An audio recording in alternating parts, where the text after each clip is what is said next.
변압기의 기초적인 내용, 규소 함유량, 성층 철심에 대해서 좀 알아볼 건데요. 변압기는 1차에 들어오는 권선이 있죠. 그리고 2차로 빠져나가는 게 있습니다. 1차를 이쪽을 전원축이라 그러고 오른쪽은 부하축이라 그러죠. 부하가 보통 걸리니까. 그리고 기계에서 보통 변압기를 얘기할 때는 변압기 용량을 얘기하는데요. 용량은 어떻게 합니까? P는 VI로 나타내죠. 볼트 암페어, P 상전력으로 이제 나타내는데 여기서 한 가지 좀 이제 명심하고 있어야 될 게 있는데 보통 변압기하고 다루어지면은 변압기 그러면 단상 변압기를 얘기하는 거예요. 단상 변압기 TR을 얘기한다.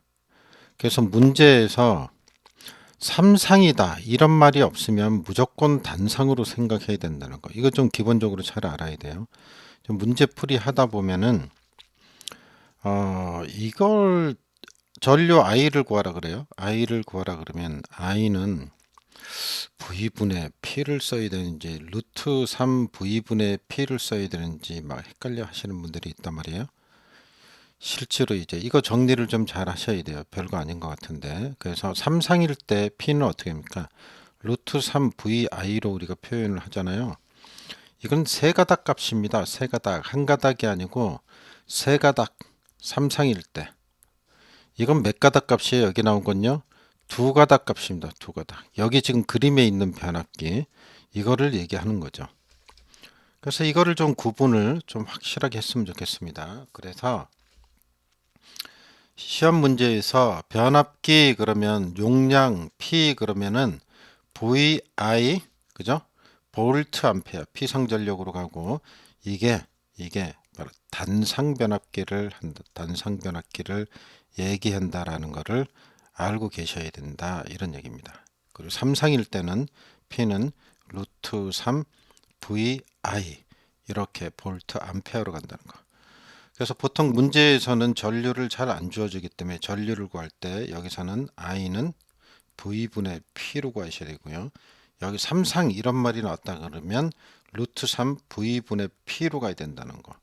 요것 좀 구분을 해야 돼요. 이거 잘 구분 안 되시는 분들도 있어서 구분을 꼭 하셔야 됩니다.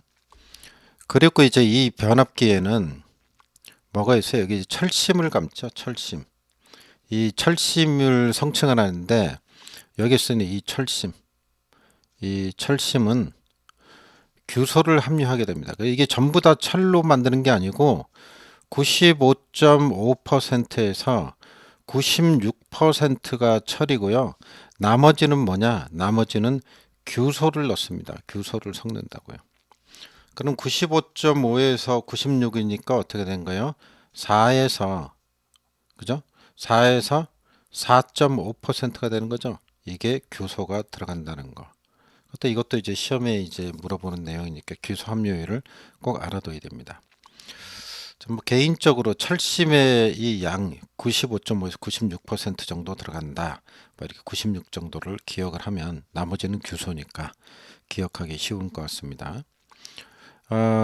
그리고 이제 이 철심에 의해서 발생하는 손실이 있는데요. 손실 그것을 히스테리시스손이라고 해요. 히스테리시스손 그런다. 보통은 이걸 기호를 PH로 나타내죠. 그래서 이게 철심에서 발생하는 손실이다라는 걸 알고 계시면 될 것 같고요. 이 철심은 그냥 넣는 게 아니고 얇은 층으로 잘라서 하는 성층 철심을 쓰게 됩니다.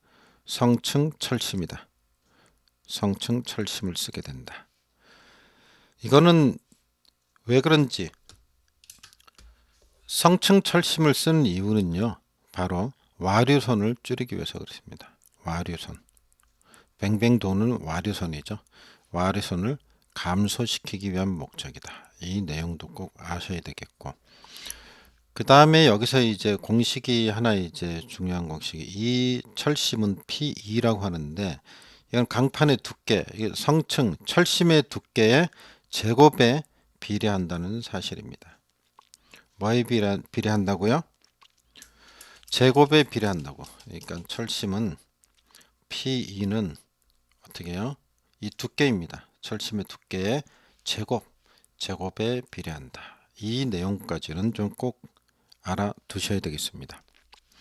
그리고 보통 이 철심은 이제 뭐 작게 하면은 0.35mm 정도, 0.35mm, 이 T가 말이에요. 0.35mm, 뭐 이 정도를 이제 쓰죠. 뭐 이거보다 더 작은 것도 있지만.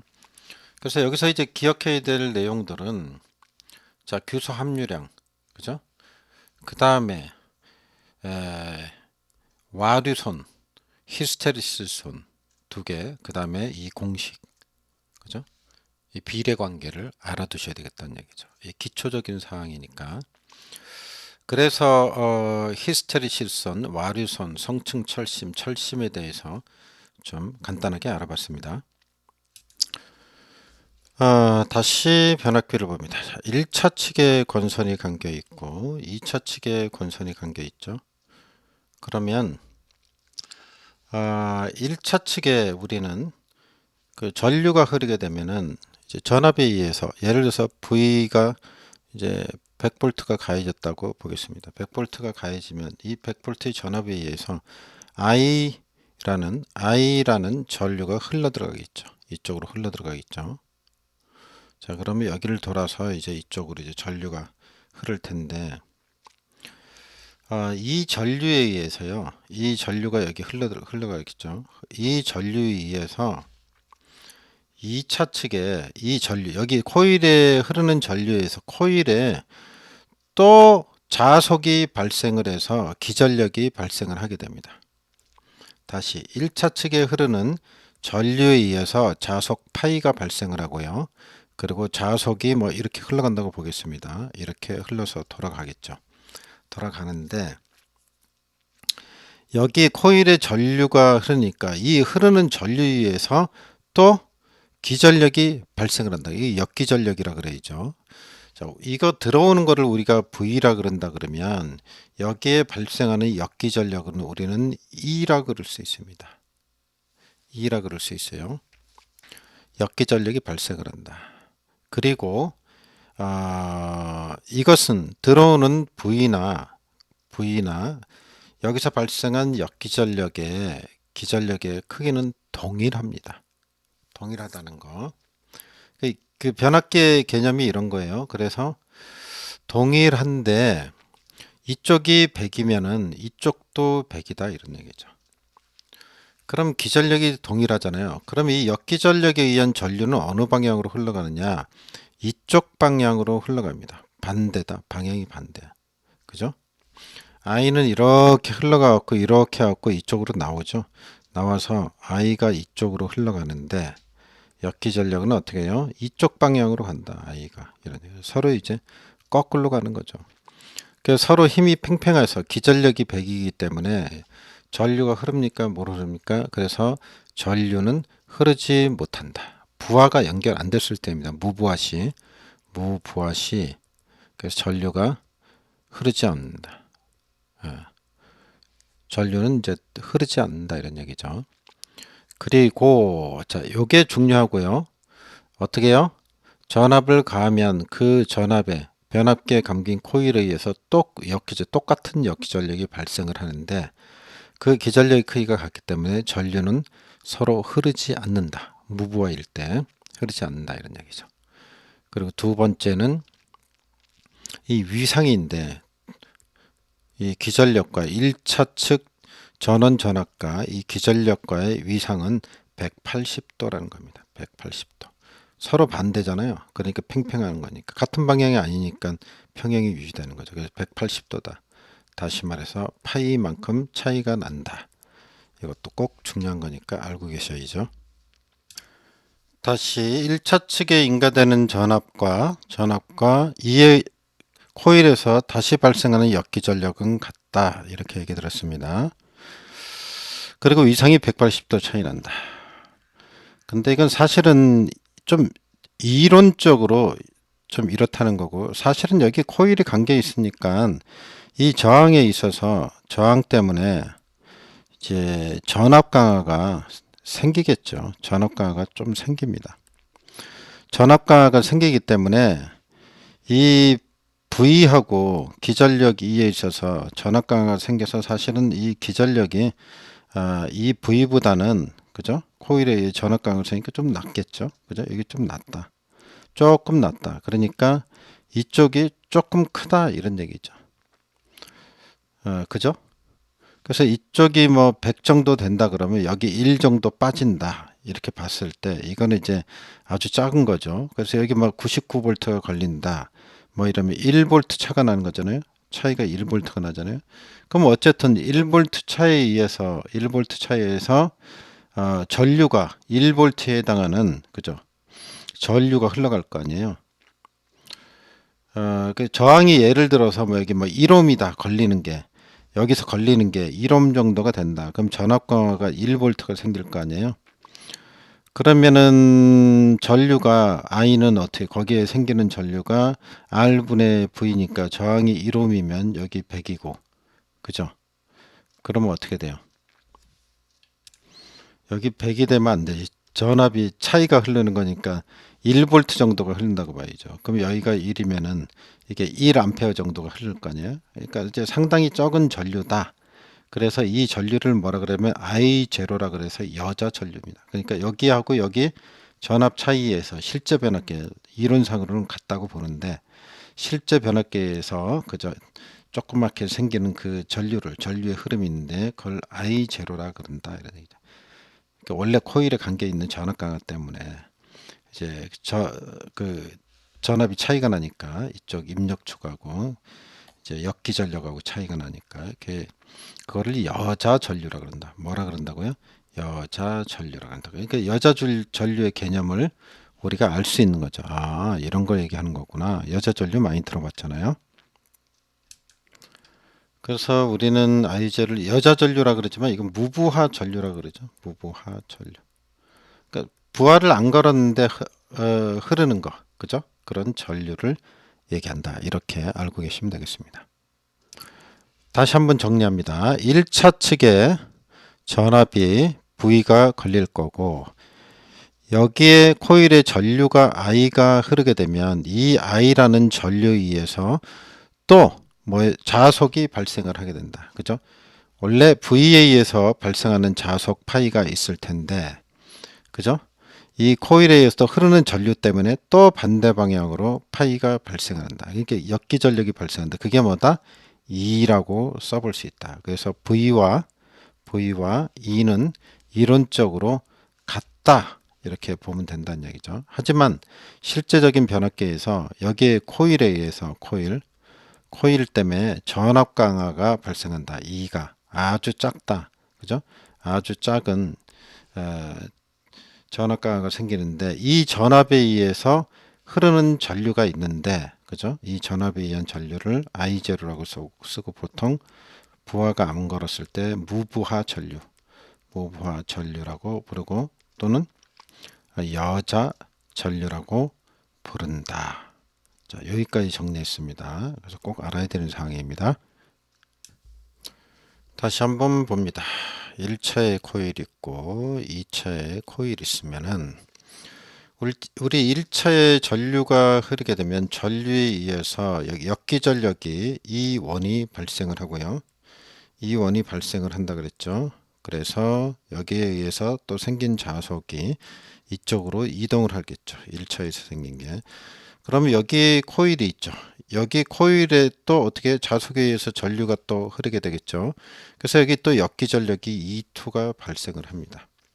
그래서 E1하고 E2가 발생을 하는데 요 E1, E2를 보면 E1을 어떻게 볼 수 있냐면 자, 이렇게 보였죠. 시간의 변화에 따른 자속의 변화량. 또 E2도 마찬가지로 시간의 변화에 따른 자속의 변화량. 거기다가 뭐가 들어가니까 N 권수 들어가는 거 알죠? 이게 1차 권수, 2차 권수 이런 걸 알 수 있습니다. 그리고 이 파이가 같기 때문에 그죠?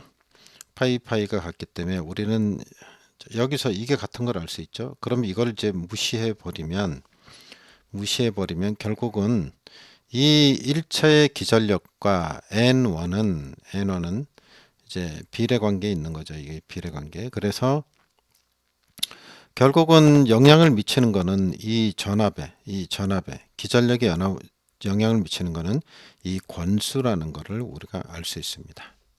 그래서 권수, 자 이쪽이 N1 몇 번 감았느냐, 이쪽이 N2, N1, N2에 의해서 어떻게 해요? 기전력이 결정이 돼요. 그러니까 1차를 많이 감으면 이게 커지는 거고, 이쪽을 조금 감으면 2차를 조금 감으면 이게 작아지는 거죠. 이렇게 하면 어떻게 돼요? 강압용 변압기가 되는 거고, 반대로 이제 1차를 조금 감고 2차를 많이 감으면 이게 N1이고 이쪽에 N2면 이게 크면 전압도 어떻게 기전력도 이것도 커진다. E2가 E1에 비해서 크다. 이런 관계를 우리가 알 수가 있습니다. 그래서 이제 여기서 이제 권수비도 또 나오게 되는 거죠. 이런 개념에 의해서. 자, 그래서 여기서 우리는 어떻게 볼 수 있냐면 처음에 여기 발생한 자석 파이, 그죠? 여기 1차에 의해서 들어온 전압에 의해선 파이나 역기전력에 의해서 발생한 파이1, 또 2차 측의 역기전력 파이2, 이 자석을 볼 때 파이나 파이1이나 파이2나 다 같다, 이렇게 볼 수 있습니다. 이제 이상적인 변압기라면 이런 거를 전제로 합니다. 물론 중간에 누설되는 자석이 있겠죠. 실제로는 어쨌든 이제 뭐 이게 이론적으로 이렇다, 이런 얘기죠. 그렇기 때문에 우리 아까 얘기 봤지만 결국은 이 기전력은, 그죠? 기전력은 우리가 어떻게 계산해, 이제 E나 처음에 V나 E1이나 E2나 같다고 봤을 때, 자 여기 나오는 거를 E라고 봤을 때 E는 어떻게 계산을 할 수 있냐? 마이너스 N dt분의 d 파이로 볼 수 있죠. 자, 우리가 잘 알고 있는 거죠. 자, 부호는 역기전력이기 때문에 마이너스가 붙어 있는 거고. 근데 이게 최대 자속으로 해서 요 자리에 파이 자리에 말이에요. 자, 파이 이렇게 되겠죠. 이쪽으로 하면 파이 m 사인 오메가 t 이게 들어오죠. 그죠? 실제로는 자, 이렇게 해서 계산해 보면 계산한 결과가 어떻게 나왔었냐면 동기계에서도 나오는 파트지만 4.44 f 파이 n 볼트 이렇게 합니다. 그래서 이게 변압기의 기전력 공식이다. 이게 변압기, 그죠? 그래서 이게 역기전력 공식이다. 이게 변압기의 TR의 기전력 공식이다 하는 유명한 공식이, 자 이런 개념에 의해서 만들어졌다고 생각하면 됩니다. 이건 꼭 알고 있어야 되는 공식이죠.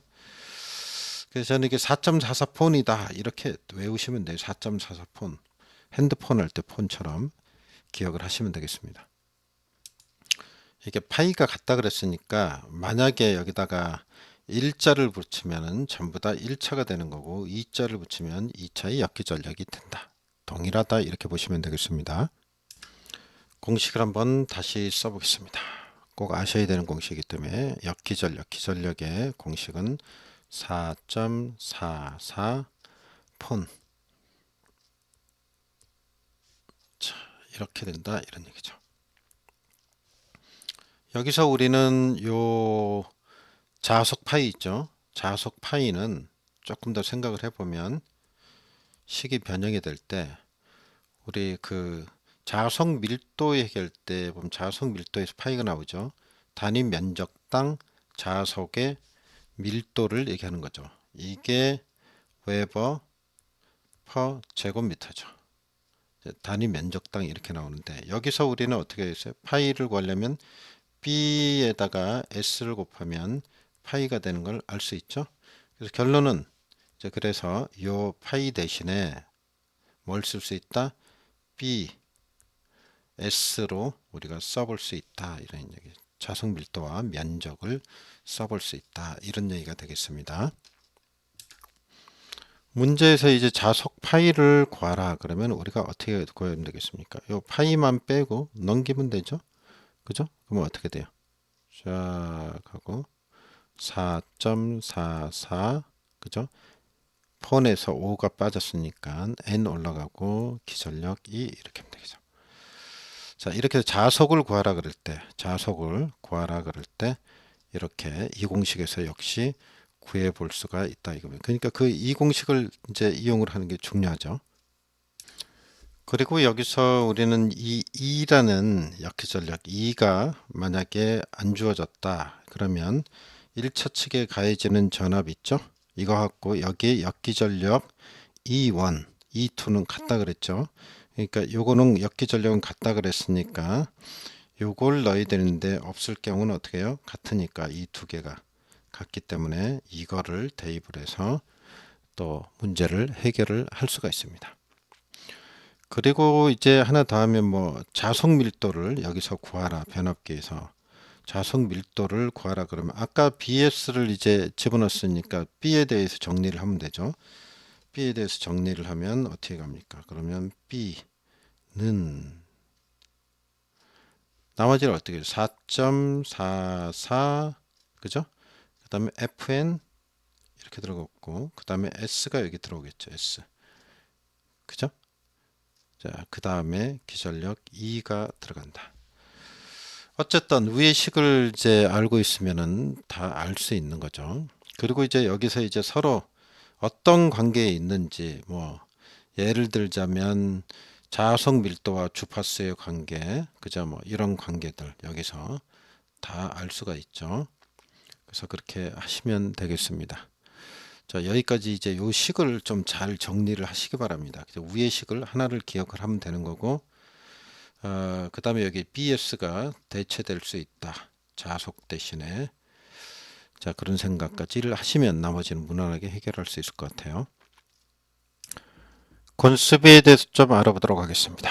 권수비. 자, 또 그래야 되겠네. 1차에 코일이 있고 2차에 코일이 있는데 여기 V1이 있고 그죠? V1이 있고 자, 기전력이 있죠. 기전력이. 그래서 여기 기전력이 E1 이쪽에 기전력이 E2 이렇게 된다 그랬죠. 그러면 E1은 어떻게 된다 그랬죠? 이렇게 됐죠. N1에 그죠? DT분의 D파이 이렇게 된다 그랬고 E2는 어떻게 됩니까? E2는 N2에 DT분의 D파이. 자, 앞에 마이너스 자 뺐습니다. 자, 역기전력을 쓴 거죠. 자, 여기서 조금 더 발전해서 자, E1하고 그죠?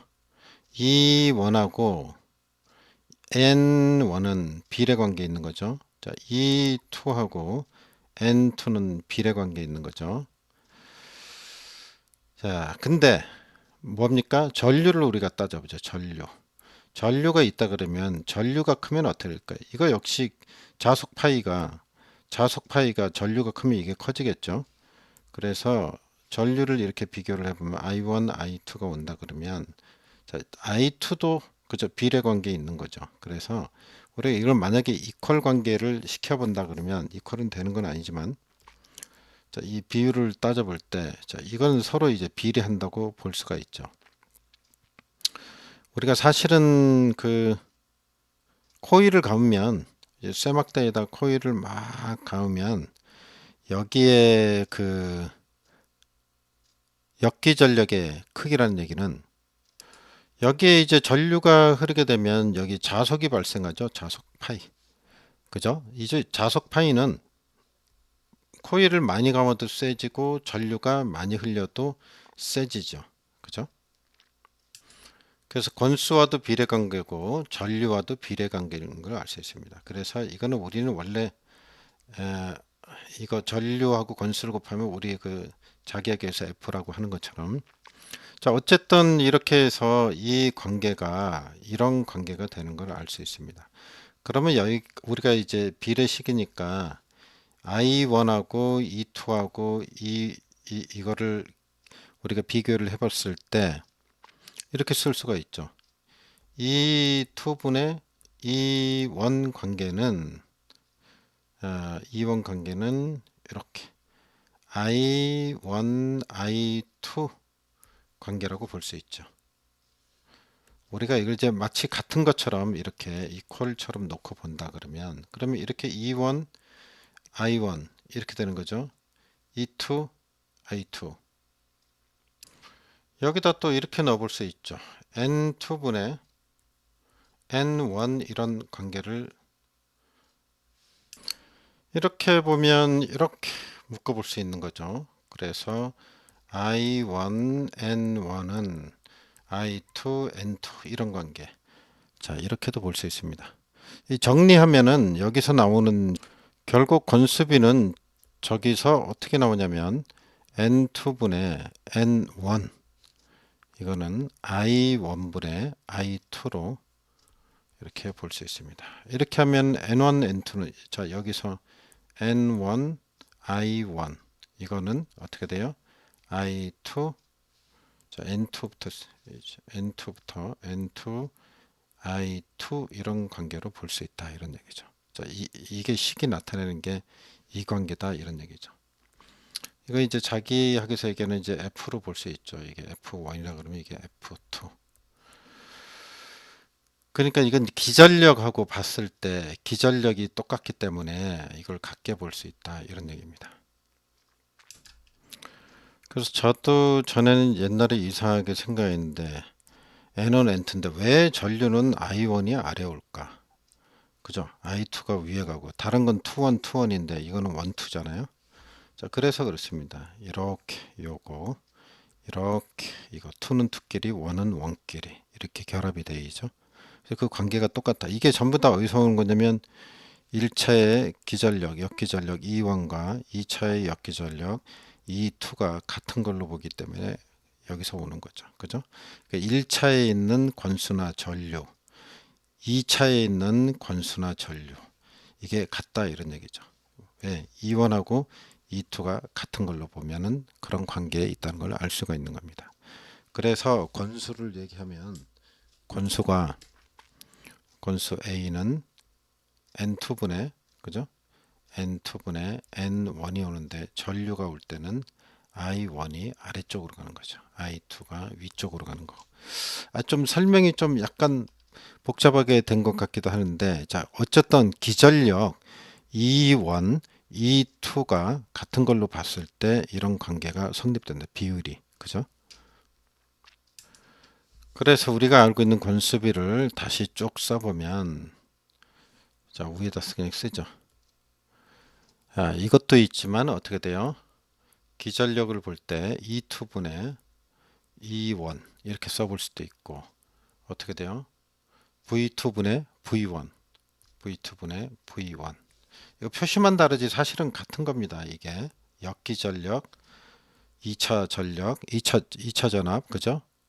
같은 얘기입니다. 그리고 이거하고 같고 임피던스의 경우에는 R2분의 R1이 되죠.